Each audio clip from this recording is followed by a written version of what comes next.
Hello everyone.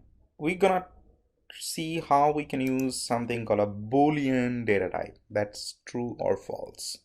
And the Boolean data type is if something we are writing is true or false.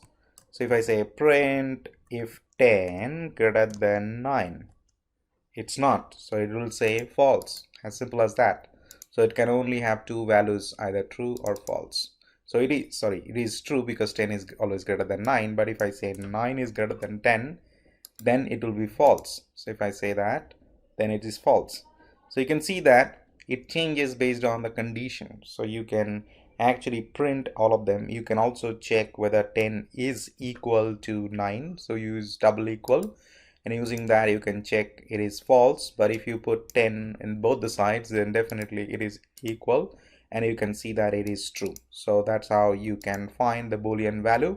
And if you just put this output into a variable as an expression, so let's say x equals to this, and then if you try to print the x value of x, then it will print the result here. In this case it will be true.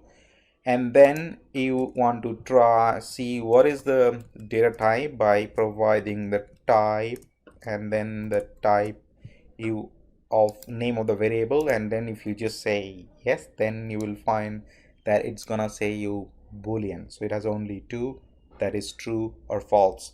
Very simple data type, but very effective in terms of when you really work on something where you want to check a certain thing. You need to check whether it's true, then go do something. If not true, then do not do something. So if that is the case, you can use Boolean.